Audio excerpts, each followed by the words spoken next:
I am Mike Hickey, and I'm here at the Rawhide Gathering at Decatur, Texas, and we're going to demonstrate the different enlargement processes in tying a Turk's head knot. And most everybody is common with the enlargement process number one, which when you tie it and you come around, you're on the right hand side of the standing end. That is an enlargement process number one. So then there is an enlargement process number two, where you come around, and once you get to this stage, instead of going on the right hand side, you go on the left hand side. So that is a left hand enlargement. And those are the two that most everybody tie all of their knots. But there is different orders of those enlargements, and that's what we're wanting to demonstrate, is a second order enlargement process number one. First, we're going to tie an 11-part 8-bite Turk's head. And when we get to the second order part, I'll point it out. But we just do over one. So I come around the stick, and with this one, the bite is across from this cross. But now we come up, and this is just like tying a 5-4. So we're going to go under, over.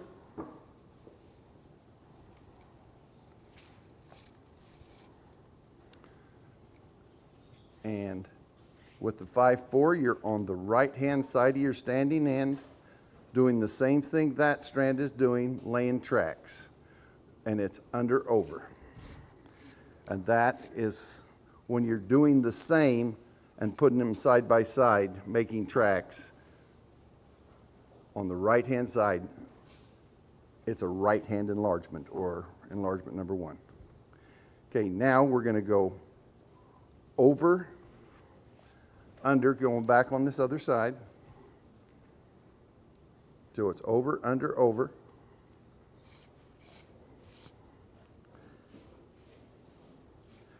And that completes the laying tracks process if you were tying a 5-4.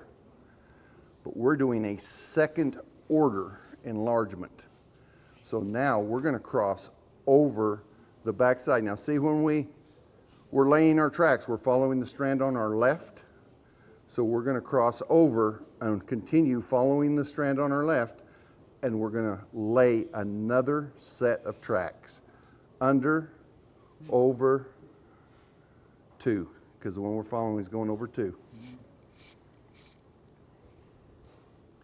And if you get lost going back, this pass is the same as what you did on the last pass. Okay, so now I turn over. We're following this strand, so we're going over one, it's going under two, so we go under two.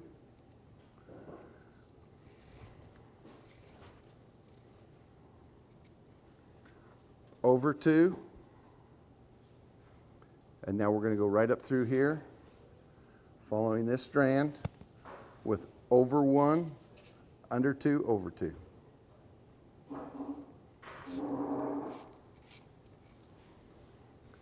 Making tracks here. Now we're going to cross, we're following this strand, and it's going over that one, but we got to go over two to be able to follow it. So it's over two, under two,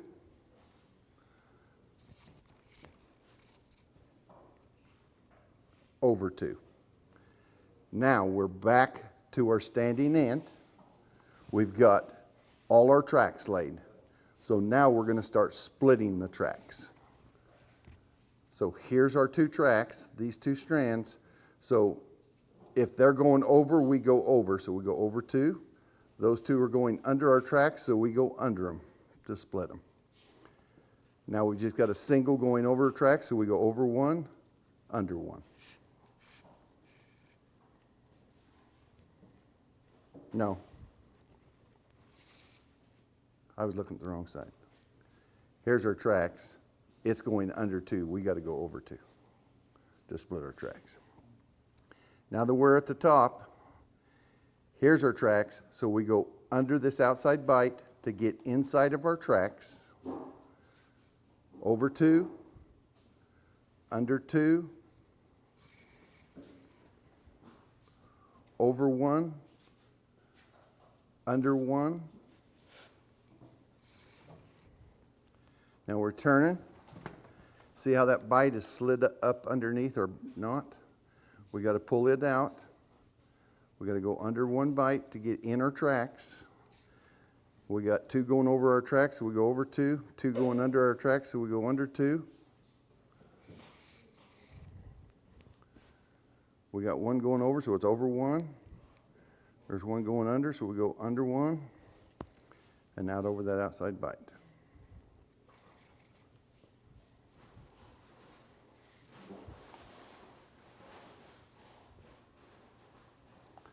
I got to go under this outside bite to get in our tracks, over 2, under 1, over 1, under 1, over 1, under 1,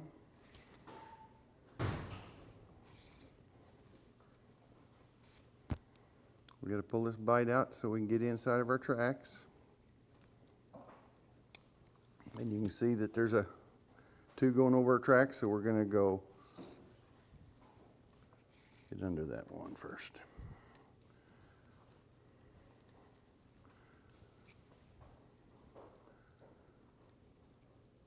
So we're going to go over those 2, under 1, over 1, under 1,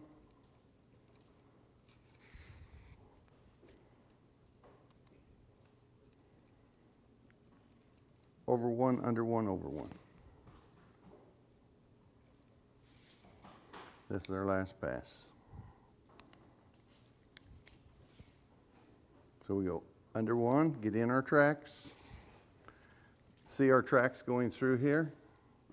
And we're just splitting them. So if the ones that are going over our tracks, we go over. The ones going under the tracks, we go under.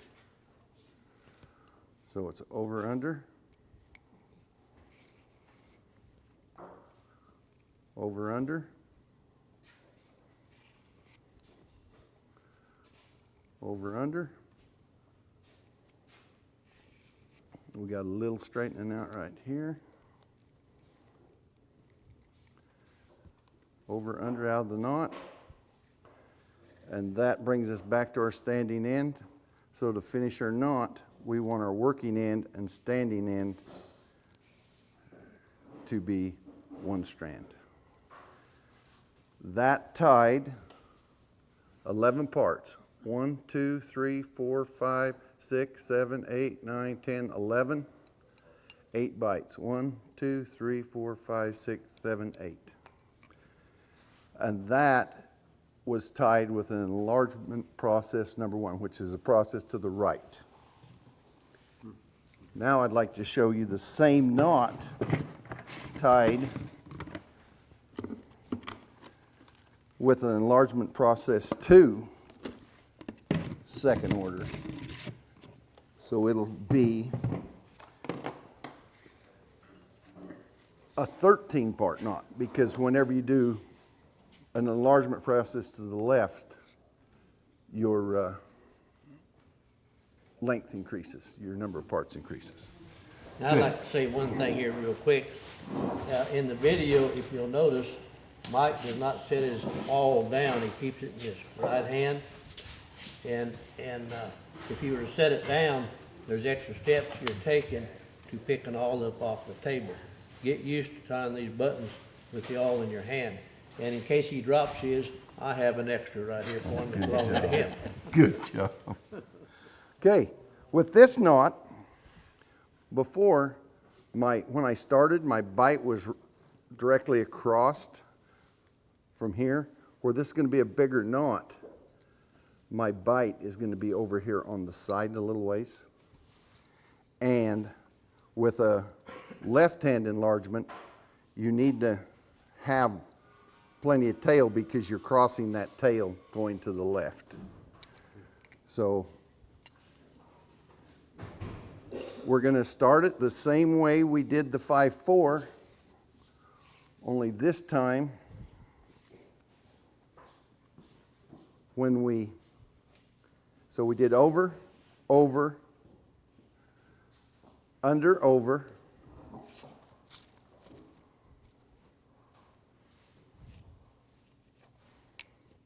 and this time, instead of turning and going on the right-hand side of our standing end, we're going to the left-hand side.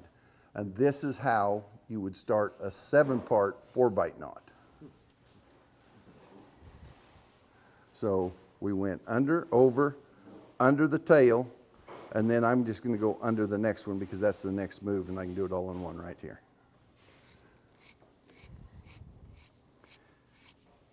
This time, we're following the strand on our right because we're going up the left-hand side of our tail. So it's under, over, under, under,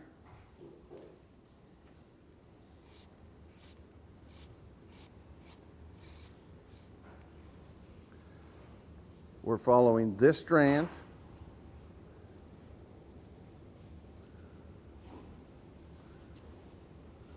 following this strand right here on our left. So it's going under, over 2. So we're going to go over 2,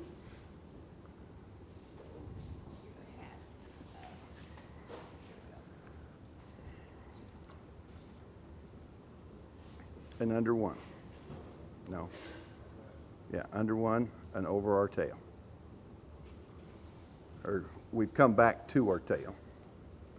If we were tying a 7-part 4-bite Turk's head, we'd go over the tail and split our tracks. But we're doing a second order enlargement, so now we've switched from the left side to the right side, but we're still following the strand on our right. So we go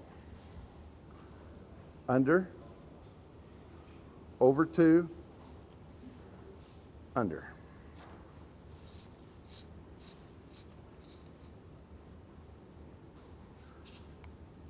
We're following the strand on our left. It's going under 2, so we go under 2, over 2,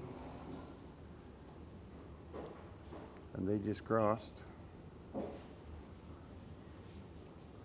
Over 2, and under 1.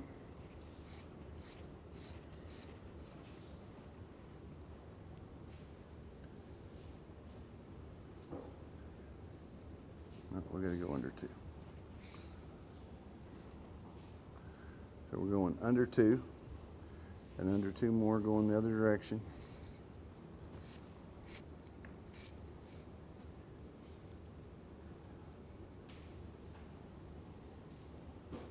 We're following this strand, over 2, under 2.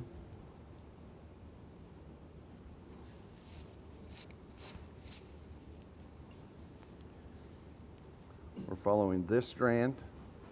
It's going under 2. So we go under 2. It's going over 3. So we go over 3 and under 2.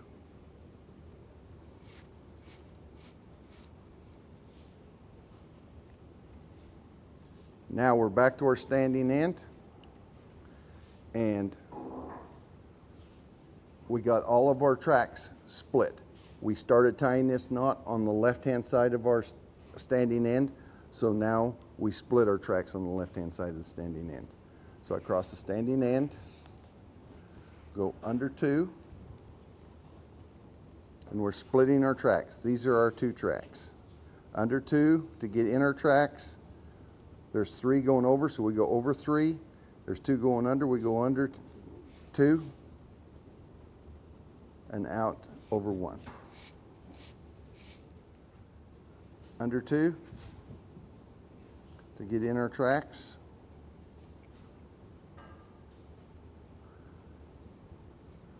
Over 2, under 1, over 1, under 2. We're going to go under 2 to get in our tracks. And that is the thing, where they're tracks and doing the same thing, it's easy for them to cross. So under 2 to get in the tracks, over 2, under 1,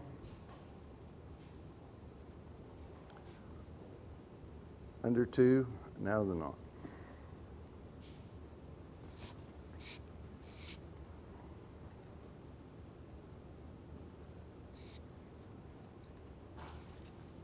Okay, we got to get under that 1 bite to get in our tracks. Then that's going over our tracks, so we go over it. That's going under our tracks, so we go under it.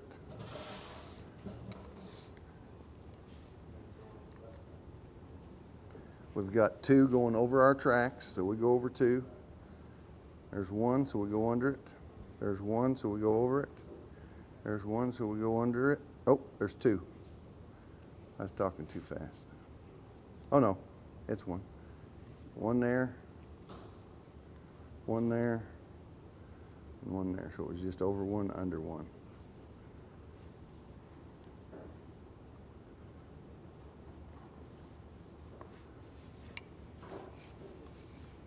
I might have to get that other fid in my other hand so I can keep seeing things straight. Come right on over. I'll pull the hole in it. I'll pull the air. Under this outside bite to get in our tracks.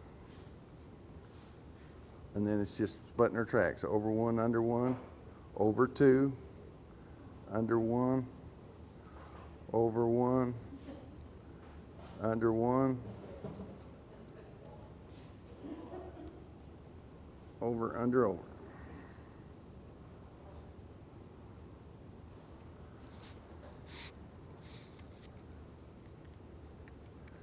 And this is our last pass. So we get under our outside bite.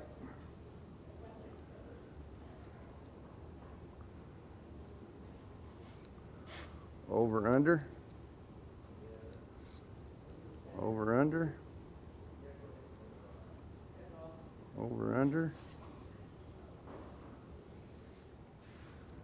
Over, under.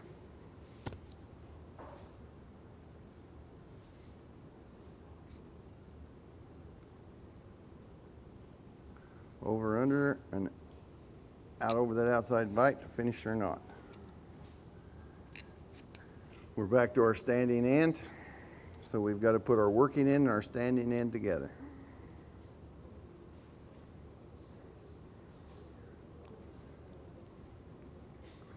If that'll stay up for me.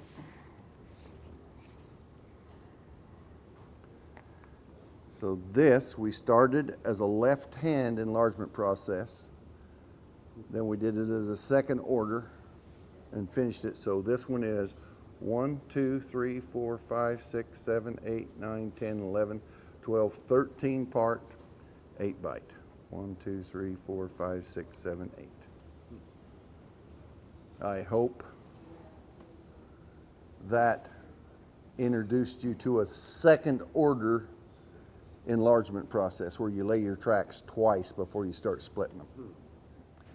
Okay, Clint mentioned that we ought to show the enlargement from like a 5/4 to a 7/6 so that you know how to tie the knot that you would make a pineapple knot with. Go on the bottom of the hackamore.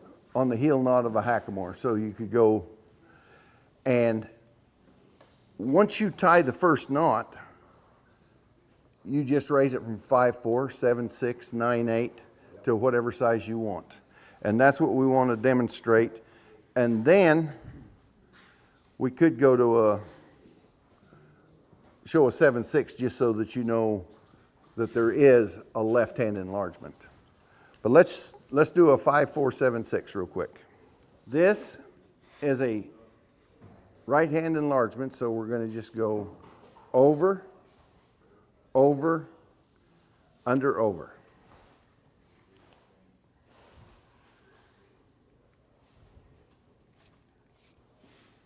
So now, right hand enlargement, so we're on the right hand side and we're following the standing end, doing what it's doing, so just under, over. Now we cross over the one we're following and follow it down the other side. So it's over, under, over. The same as our 11/8 that we just did. Okay, we're back to our tracks. There's our tracks. So we just split our tracks. Over, under, over.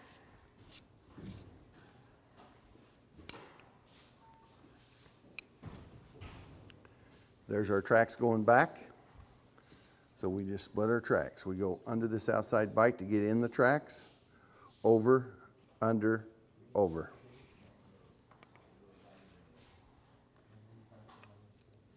That finished a 5-part 4-bite Turk's head knot. And I call it where most rawhide braiders don't stop at a over one, under one knot. So that is the house that we build our interweaves into. So I call that a 5-part 4-bite casa knot. That's the house. But we want a bigger knot because this is a big stick. So we're going to raise it to a 7/6. We're following our standing end, doing what it's doing, over, under, over.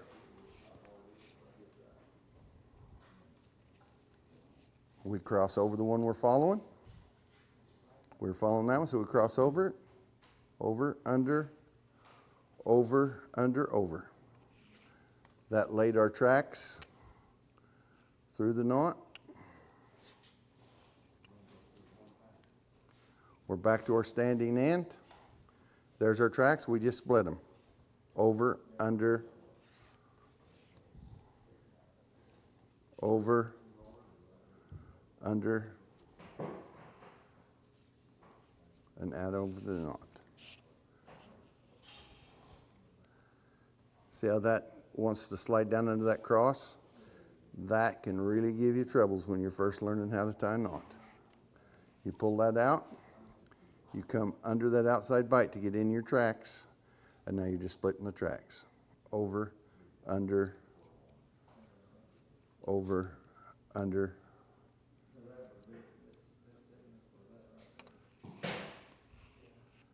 Now we've got a 7-part, 6-bite casa knot. And you can raise that to infinity. Yeah. The next one would be a 9/8. But now we're going to tie a pineapple knot. And with the pineapple knot, if you finish this knot, so you go in alongside your standing end, and you've got another string to tie your pineapple and did a different color, you're wanting to go in under 2. But you're going to just follow that standing end. So if you did it here, it'd be there. If you did it over here, it'd be there. You don't have to start there if you use a different color string. But we're using the same string, and where we've already went under 1 right there, it'd be the same thing as if we went under 2 with a new string. But we're going to go up here, following that strand just like we were before, over, under, and with a pineapple knot, you're nesting the bites, stacking them on top of each other. So that outside bite, we're going to want to nest a bite right inside of there. So we're just going to go under that cross, and it's the cross just below these bites. If you're doing a herringbone, it's up here. If you're doing a pineapple, it's down here. We're going to pineapple this. So under 2. If you're doing the math, it's under 1 to finish that half cycle, turn and go under one to start that half cycle so that you are doing them in half cycles. But we're not tires here, so we're just going to go under the X. Whatever strand, when you come out of the X, the strand that you're following, that you come out with, that's the one you're following. So we're following the one on our right. Over one, under one, over one, under our X.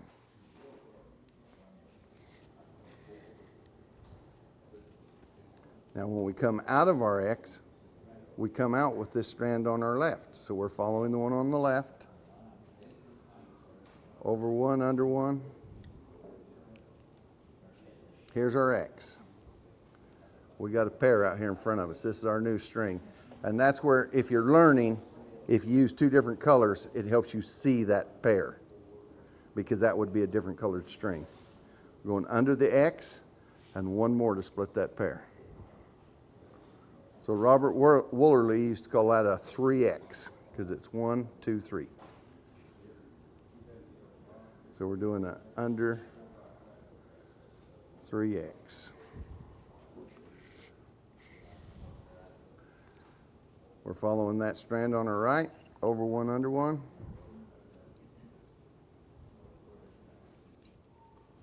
Come to our X. There's our pair. So it's under 3X.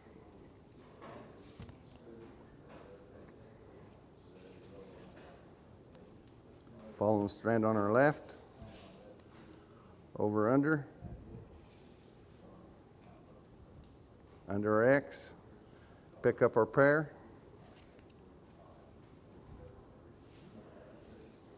and now you can see we got a pair out in front of us, so we're going to go over two, under one, over one, under our 3X, split that pair, over two, split that pair, under one,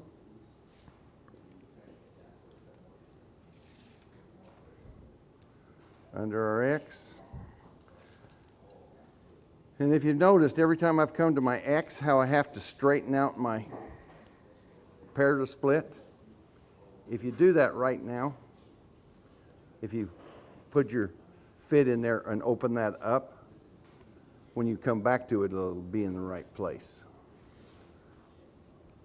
And that could help when you're first starting out. Well, it helps your knot, even if you've tied hundreds of them. But if you've tied hundreds of them, you know that you have to straighten that out. When you're first learning, it's way better if you straighten that out before you go on, so that it'll be in the right place when you get back to it. Okay, over two, split a pair, under two, split a pair.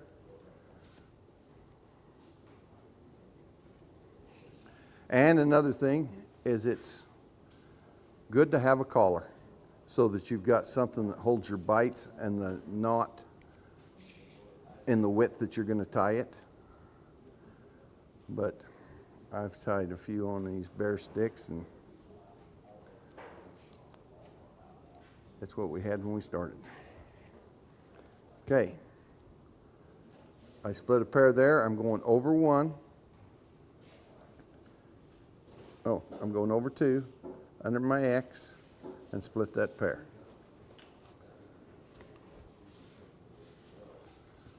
Well, basically, Mike, when you come to the pair, you split it. Yes. And you need to train your eye to see those pairs. And the best way to train your eye to see those is when you start out, use two colors so that those pairs just jump out at you. Over two, under my X, split the pair, over two, under two,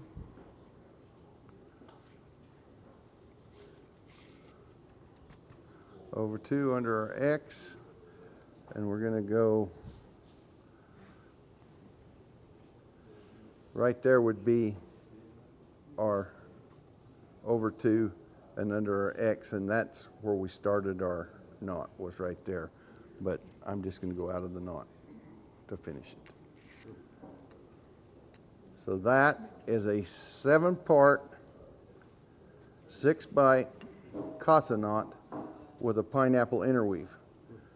The interweave knot is 2 parts less than the casa knot that you started with. So there's a 5-part 6-bite knot inside of that. So if you add those together, it's a 12-12. Because 7 and 5 is 12, and 6 and 6 is 12.